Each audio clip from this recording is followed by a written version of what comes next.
عامر خان سے میری ملاقات ہوئی، میں نے اس کو کوئی دین کی بات نہیں کی، صرف محبت تھی. اب تک اس کے میسج آتے کہ میں زندگی میں کسی سے متاثر نہیں ہوا، تم پہلے آدمی ہو جس سے میں متاثر ہوں. میں نے کوئی جادو کیا، صرف محبت. لوگوں کو محبت دو، قریب ہوں گے. میں جب گیا بڑی مشکل سے اللہ نے، ملاقات کا کوئی راستہ ہی نہیں تھا، وہ مجھے نہیں جانتا تھا، میں اسے نہیں جانتا تھا، تو کوئی موقع نہیں مل رہا تھا ملاقات کا. تو اللہ نے شاہد آفریدی کو بھیج دیا. شاہد آفریدی اس کی دوستی تھی، ہمارا جو کرکٹر ہے. میں نے اس سے فون پر کہا یار میری ملاقات تو کرا. اس نے ملاقات کروائی. تو اس نے مجھے کہا آدھا گھنٹہ ہے، آدھا گھنٹہ. جب میں پہنچا میکسیمم پونا گھنٹہ. میں کہا ٹھیک. میں گیا تو وہ سہما ہوا چہرہ کہ بھئی مولانا آ گیا، پتہ نہیں کیا کہیں گے، بھئی یہ تو کیا کر رہا ہے، تو حرام کر رہا ہے، ناچ رہا ہے، گا رہا ہے، توبہ کر، ابھی تیرے لیے دوزخ کا فیصلہ ہو جائے. پتہ نہیں کیا ہوا، وہ ڈرا ہوا سہما ہوا تھا. تو میرا ایک دور کالج لائف تھا. میرے اللہ نے مجھے ہدایت دی اور میں 3 دن کے لیے میں اس دوست کو، اس کی نسلوں کو دعائیں دیتا ہوں جو مجھے زبردستی پکڑ کے لے گیا. نہ میرا تبلیغ سے کوئی تعلق، نہ واسطہ، نہ میں کوئی ان سے متاثر. ایک لڑکا تھا، بنگالی تھا، گشت کرتا تھا، لیکن میں اس سے ذرا متاثر نہیں ہوا. میرا دوست متاثر ہو گیا تھا، تو میں تو ان کے قریب سے نہیں گزرتا تھا. تو وہ اور میں اسکول میں اکٹھے آ رہے تھے، کالج میں اکٹھے آ رہے تھے. تو وہ متاثر ہوا، وہ 3 دن کے لیے جا رہا تھا. تو مجھے بتائے بغیر میرا ہاتھ پکڑ کے لے گیا، مجھے کام ہے چلو میرے ساتھ. اور میں اس کو انکار نہیں کر سکتا تھا، یہ میرا اس کا تعلق تھا. اب بھی اسی طرح بھائیوں جیسا تعلق. میں اس کا احسان ماں، مجھے زبردستی لے گیا. ہمارے پنجابی کی مثال ہے، کبے نو لت لگی وہ سیدھا ہو گیا. وہ جو ہوتا ہے ہنچ بیک ہوتا ہے نا، اس کو کسی نے لات ماری تو وہ سیدھا ہو گیا. مہربانی بھائی تیری لات سے میں سیدھا ہو گیا. تو مجھے تو وہ کبے والی لت پہ گئی. تو اللہ نے مجھے اس طرف لگا دیا.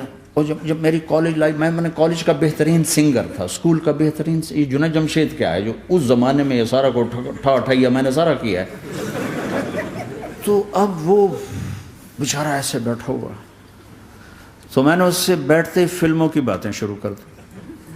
اور تھوڑی دیر بعد میں نے محسوس کیا کہ فرام 60 to 72 جو فلم انڈسٹری کو جتنا میں جانتا تھا اتنا وہ نہیں جانتا تھا. تو اس کے اوپر میرے علم کا روب پڑ گیا. اس کی لائن کا علم تھا نا.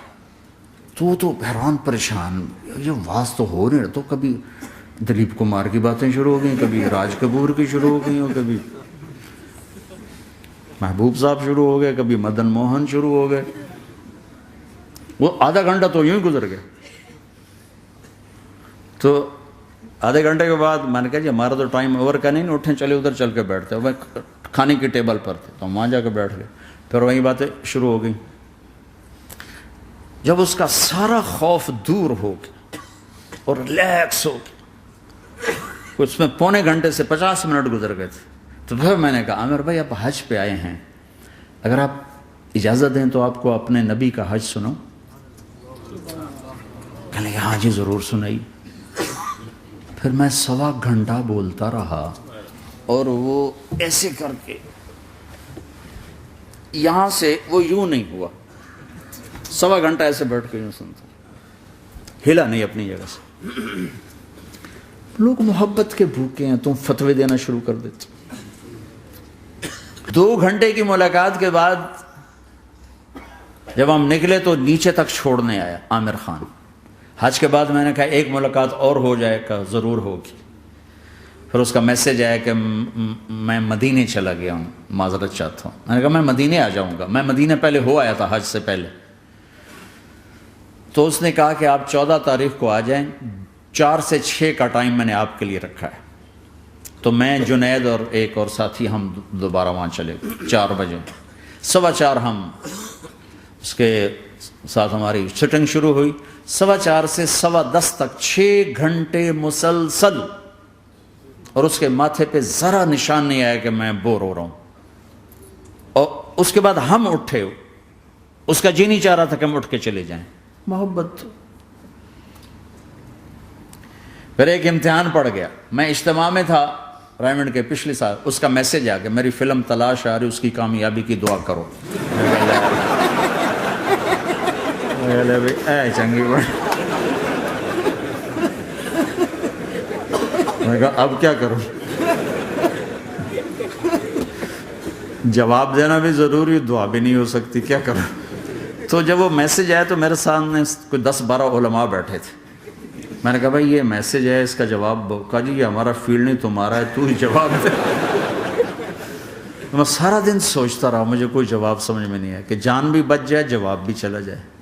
پھر اگلا دن بھی گزر گیا, مجھے کچھ سمجھ میں نہیں آیا. میں عصر کا وضو کر رہا تھا, ایک دم اللہ نے ایک مضمون دل میں ڈالا. تو میں نے فوراً بیٹھ کے اس کو میسج کیا کہ عامر بھائی, جو کریٹو ہوتا ہے نا ذہن, یہ اللہ کسی کسی کو دیتا ہے. تخلیقی ذہن یہ اللہ تعالیٰ کسی کسی کو دیتا ہے, ہر ایک کو نہیں دیتا. اور یہ اللہ کی بہت بڑی عطا ہوتی ہے. اور میں نے تمہارے ساتھ جو وقت گزارا اس میں میں نے دیکھا کہ اللہ نے تمہیں تخلیقی ذہن دیا ہے, تم کریٹر ہو. اور جو لوگ اس ٹائپ کے ہوتے ہیں وہ کامیابی ناکامی کی پرواہ نہیں کرتے, وہ اپنے کام سے کام رکھتے ہیں. آپ کا بھائی. تو فوراً اس کا میسج آیا, آپ ٹھیک کہہ رہے ہیں, آپ ٹھیک کہہ رہے ہیں. بات ہو گئی. پھر میں تھا ہانگ کانگ, میں نے وہاں سے اس کو میسج کیا. دیکھو کسی مصروف آدمی کو براہ راست فون نہ کیا کرو, میسج کیا کرو کہ میں آپ کو فون کر سکتا ہوں, چونکہ میں اس کا بہت ستایا ہوا, بہت ستایا. تو میں نے اسے میسج کیا کہ میں طارق جمیل ہانگ کانگ میں آپ کو فون کر سکتا ہوں, میں آپ کو فون کر سکتا ہوں. میں ہمیشہ اسے, اب بھی میرا فون پہ رابطہ ہے, میں پہلے اسے میسج دیتا ہوں میں آپ کو فون کر سکتا ہوں. اگر اس کا جواب نہ ہے پھر میں نہیں کرتا ہوں. کبھی وہ خود کر لیتا ہے, کبھی وہ میسج دے دیتا ہے کال کر لیں. تو تھوڑی دیر بعد اس کا فون آ گیا, کیونکہ میں اس وقت دلی میں ہوں, کانفرنس میں تھا. تو میں نے آپ کا میسج دیکھا تھا, میں اٹھ کے باہر آ گیا ہوں, ابھی آپ سے بات کر کے پھر میں جاؤں گا. تو اسے باتیں کرتے کرتے کہنے لگا آپ کی دعا سے میری فلم کامیاب ہو گئی. میں کہا یا اللہ میں کوئی نہیں کی تھی تینوں.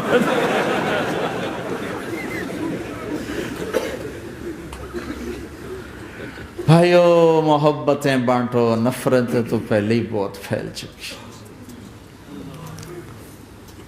نشہ پلا کے گرانا تو سب کو آتا ہے, مزہ تو تب ہے کہ گرتے کو تھام لے ساتھ.